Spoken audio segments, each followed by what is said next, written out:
السكوت مش دايما حكمة. أحيانا بيكون جريمة في حق نفسك.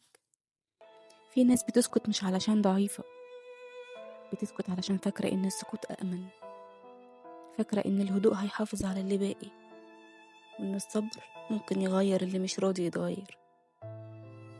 في البداية كانت بتعدي اليوم ورا اليوم وهي بتقنع نفسها إن اللي بتحسه مبالغة. أكيد أنا اللي حساسة زيادة، أكيد بكرة هيبقى أحسن. كانت بتضحك قدام الناس وتعيط لوحدها، وتنام وهي حاسة إن في حاجة غلط بس مش عارفة تسميها. الوجع مش دايما ضرب أو صوت عالي، أحيانا بيبقى كلمة في غير وقتها، نظرة استصغار، تجاهل طويل، إحساس إنك تقيلة ومش مرغوبة.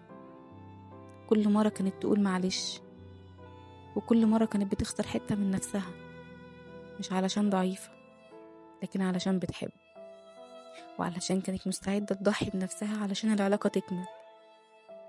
المشاكل ما كانتش كبيرة بس كانت بتتراكم زي المية اللي بتنقط على حجر، مش بتكسره مرة واحدة بس مع الوقت بيتأثر. بقى في وجع متخزن وغضب مكتوم وأسئلة من غير إجابة. وفي يوم ما كانش في خناقة ولا صوت عالي ولا دموع قدام حد، كانت قاعدة لوحدها وساكتة، بس لأول مرة كانت سامعة نفسها بوضوح. فهمت إن المشكلة مش إنها وحشة ولا قليلة ولا ناقصة، فهمت إن السكوت اللي كانت فاكرة إنه أمان كان بيمحيها حتة حتة. وقالت لنفسها بهدوء: أنا تعبت ومش هكمل بالطريقة دي.